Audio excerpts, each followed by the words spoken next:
Ver es acción. Es una de las preguntas más importantes que hay que resolver para lograr una unidad completa, un sentimiento de no ser. Es esta actividad egocéntrica, en cualquier nivel que sea, social, económico o religioso.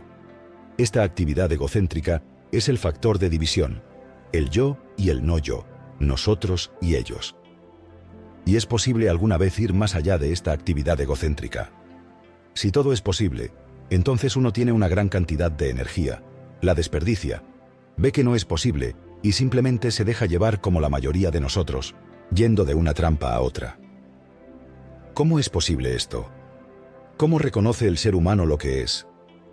Hay en él mucho de animal, agresión, violencia, mucha actividad maliciosa y estúpida, atrapado en diversas creencias, dogmas, teorías y fórmulas separatistas, rebelándose contra un sistema o institución particular y cayendo en otra institución que él mismo reconoce y que no llama conformidad. Así pues, viendo todo eso, ¿qué se puede hacer? Creo que esto ha sucedido históricamente, al menos en cada ser humano, que es sensible y está vivo, que es consciente de las cosas que suceden a su alrededor, inevitablemente debe preguntarse, no intelectualmente, no teóricamente, no debe plantear una hipótesis, sino descubrir realmente cómo vivir. No en unos pocos momentos raros, sino a lo largo del día y de la noche y de los años, hasta el final. Una vida que sea completamente armoniosa, sin conflicto en sí mismo y, por lo tanto, sin conflicto con el mundo.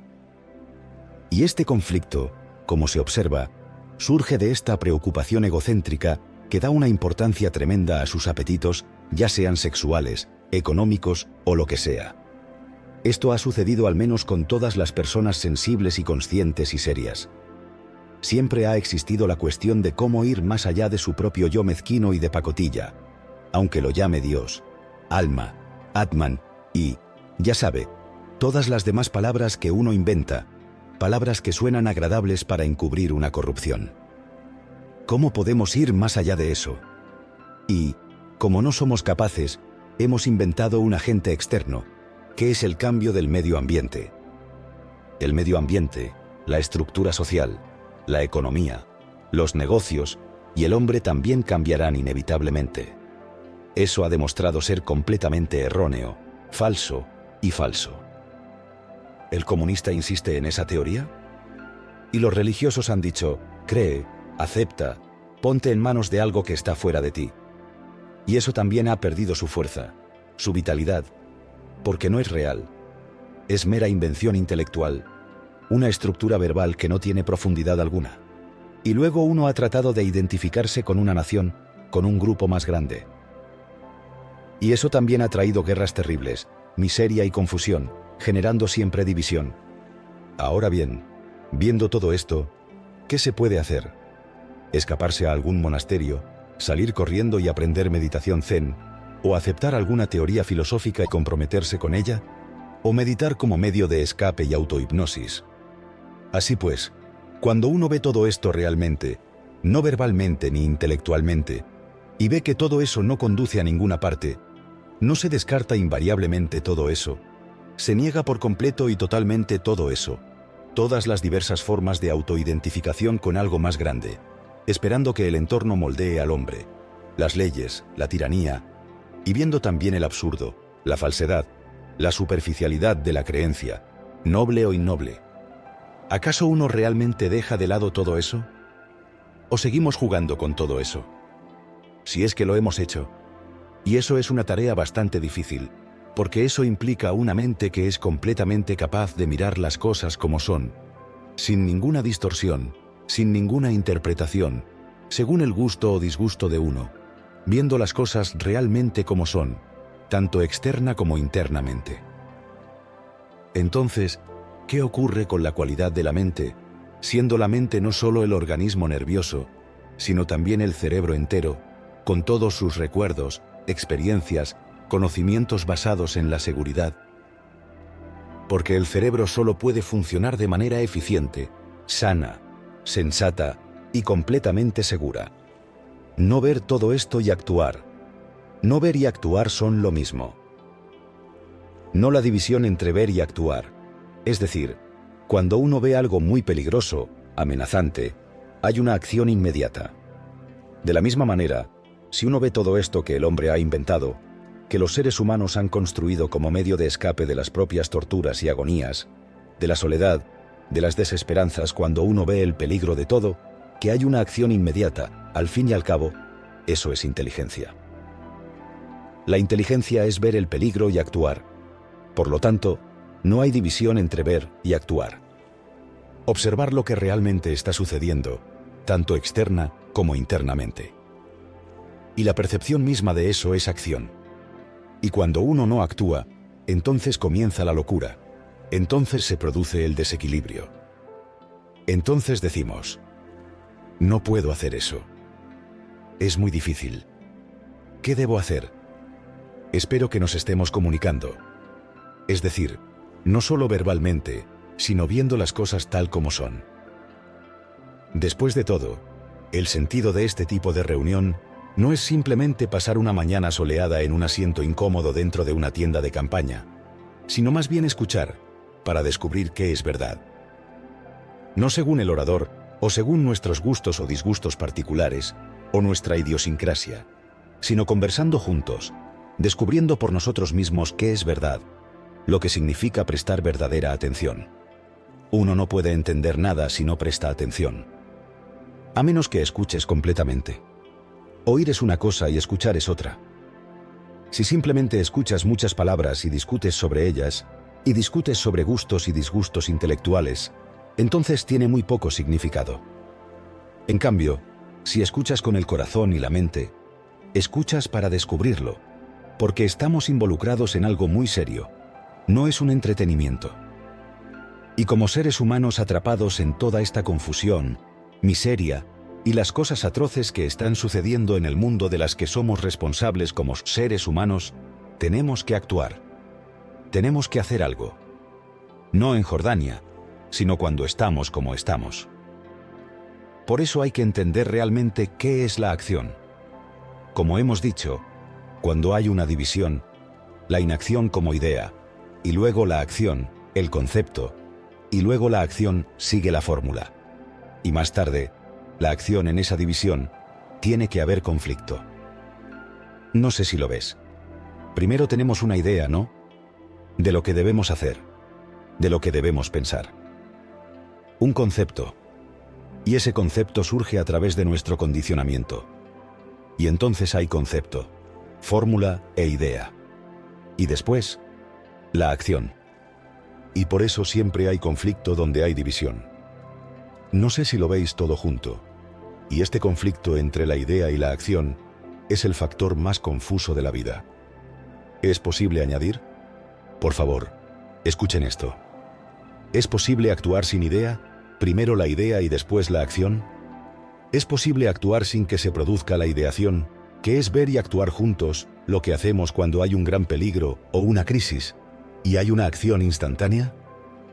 ¿Y es posible vivir de esa manera, que es una forma de vida, de cordura? Es decir, ¿es posible ver claramente el peligro, por ejemplo, el nacionalismo, o el peligro de las creencias religiosas que separan a los hombres de los hombres, la división entre razas como la árabe, la judía, la hindú, la musulmana, todas esas tonterías que siguen viendo el peligro de la división, el hecho mismo de verlo, ¿no es creer que es falso? No sé si la creencia no tiene nada que ver con la percepción. Por el contrario, la creencia impide la percepción si tienes una fórmula, o una tradición, o un prejuicio de que eres hindú, judío, árabe o comunista, etc. Voy demasiado rápido. No importa. Depende de usted. Esa misma división genera antagonismo, odio y violencia. Y cuando existe esta división entre el concepto y la acción, tiene que haber conflicto. Y este mismo conflicto es neurótico, insano. ¿Puede entonces ver la mente? Y el ver mismo es el hacer que exige atención, que requiere alerta, no solo alerta visual, sino rapidez mental, sensibilidad. Uno ve que es necesario tener una conciencia clara, aguda, sensible e inteligente. Y luego uno dice, ¿cómo puedo lograr que capte esto? Cuando uno hace esa pregunta, ya hay división. Pero cuando uno ve el hecho real de lo que está sucediendo, y el hecho mismo de verlo es la acción. Espero que esto quede claro. Porque, después de todo, en cualquier forma de conflicto, interno o externo, no existe una división entre lo externo y lo interno. Toda forma de conflicto. No creo que nos demos cuenta de esto con suficiente claridad. Estamos tan acostumbrados al conflicto, a la lucha, que sentimos que cuando no hay conflicto, no estamos creciendo, no nos estamos desarrollando, no estamos creando, no estamos funcionando adecuadamente. Queremos resistencia, y no se habla de las implicaciones de la resistencia, que es la división. Así que el vínculo puede actuar sin resistencia, sin fricción, viendo que cualquier forma de fricción, cualquier forma de resistencia es división, y por lo tanto, la acción produce un estado neurótico conflictivo. Así que cuando hay percepción, observación o visión y acción, entonces la actividad del centro del yo llega a su fin. No sé si veis que después de todo el yo, el mí, el ego, la libido, ya sabéis, todo lo que está dentro del observador, el sensor, el controlador, el pensador, el experimentador, etc. Él es el pasado, el yo es el pasado, y el pasado es conocimiento. El yo, el ser, es el centro de todo el conocimiento psicológico, no el conocimiento científico ni el médico, etc. Por eso, cuando surge algún desafío, la respuesta del centro, el yo, es la respuesta del pasado. Y por lo tanto, hay conflicto. No sé si veis todo esto. Mientras que en el ver instantáneo y el actuar instantáneo, el yo no entra en absoluto. Por lo tanto, no hay división. El centro, como observador, es el hindú, el árabe, el judío, el cristiano, el comunista y todo el mundo de los negocios. Cuando responde, es la respuesta del pasado. La respuesta de su condicionamiento es el resultado de miles de años de propaganda religiosa, social, lo que sea. Y lo que es el pasado, cuando responde, debe crear división, inacción, y por lo tanto, conflicto. Mientras que cuando se ve algo muy claramente en el acto, no hay división. El segundo extracto es de la segunda charla en Nueva Delhi, en 1962, y se titula Ver sin contradicción. Eliminar la contradicción es muy importante, estar libre de contradicciones, porque la contradicción genera conflicto. Estoy hablando interiormente. La contradicción psicológica, el doble discurso del político. Y la mayoría de nosotros caemos en ese doble discurso. Y si uno realmente va hasta el final de cualquier pensamiento, introducir una contradicción impide seguir adelante. Uno queda atrapado en la contradicción. Lo que estamos señalando es que hay que ver algo sin ninguna contradicción. Señor, para ver que usted está enojado, lo que implica ver el hecho es que usted está enojado. Y ver ese hecho sin negarlo, sin justificarlo, sin decir que está bien o que está mal. Simplemente, date cuenta, sin elección, de que estás enojado.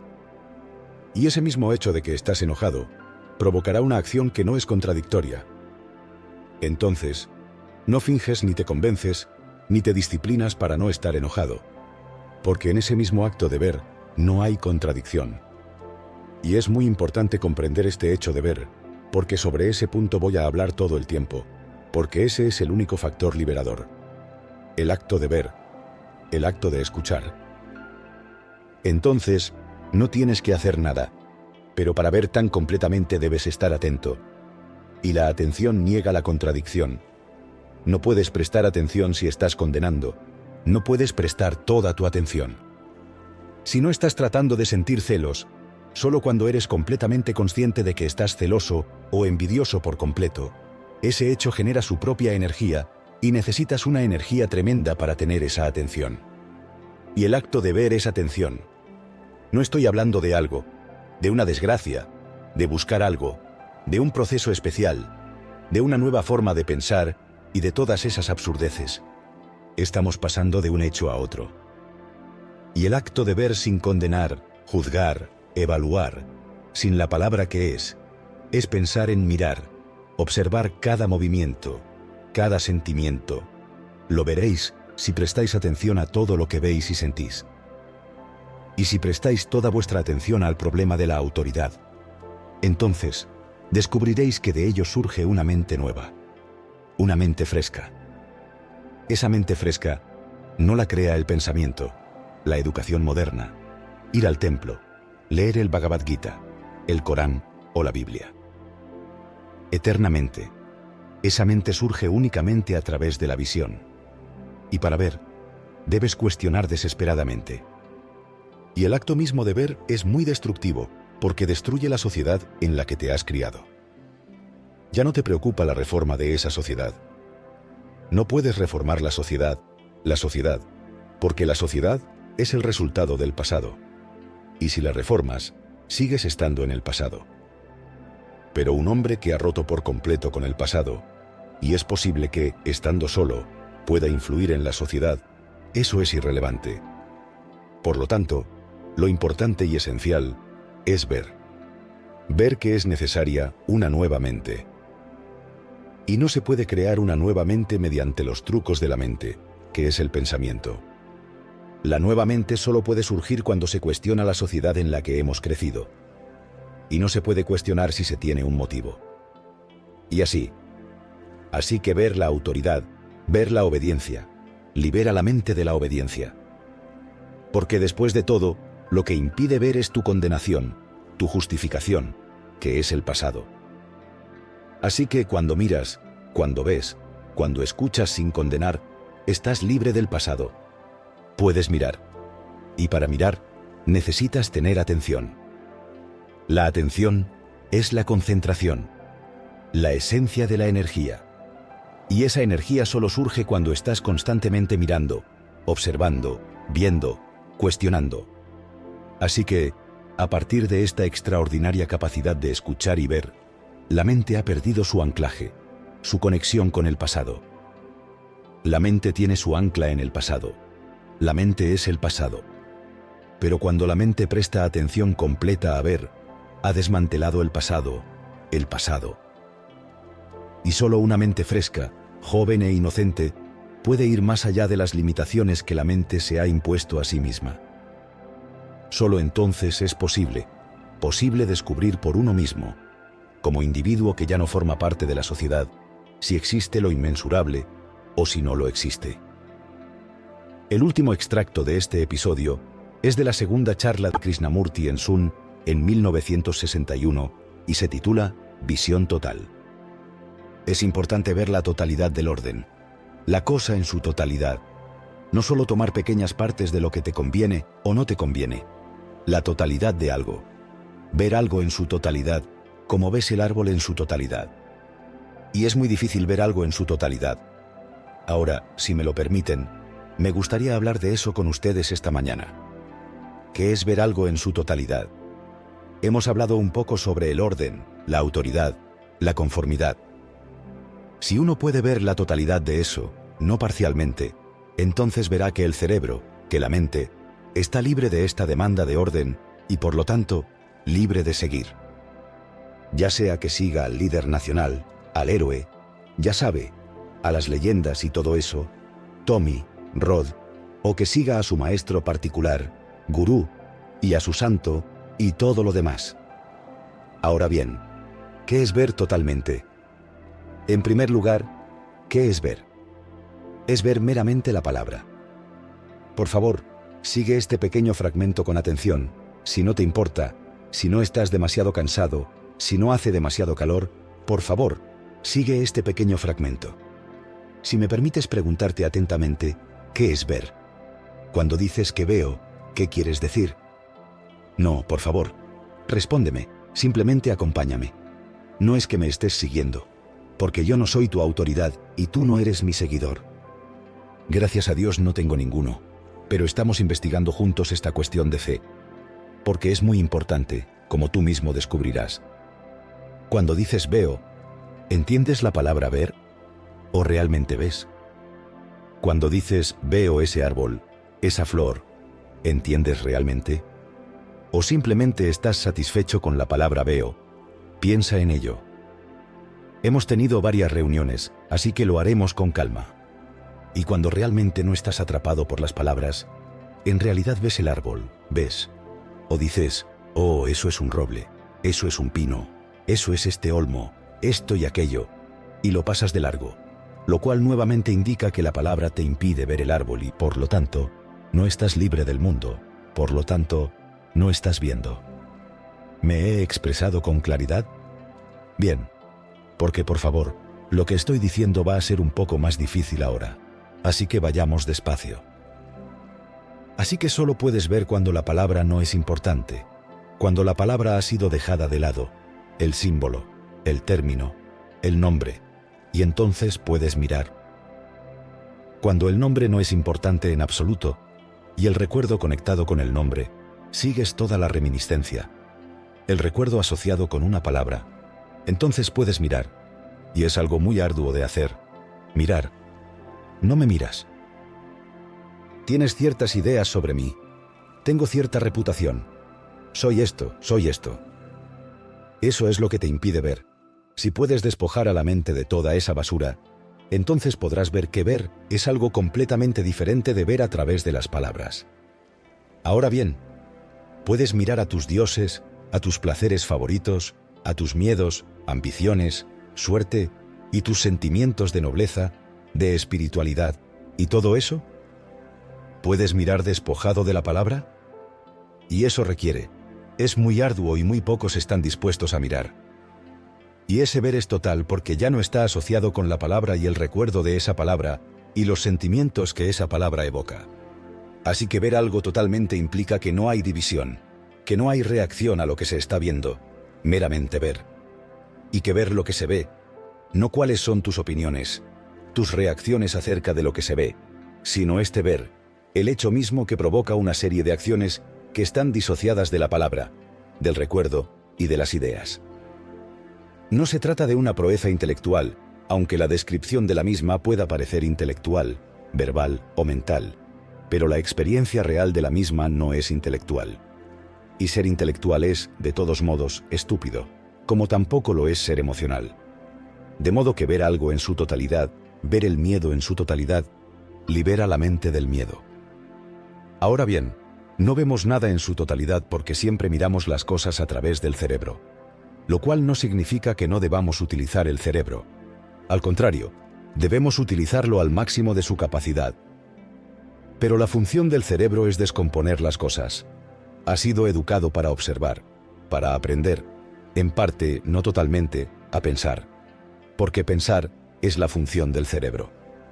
Pensar en el mundo, en la tierra en su totalidad, implica no tener nacionalidad, no tener tradiciones, no tener dioses, no tener iglesias, no tener divisiones de campos ni mapas de colores.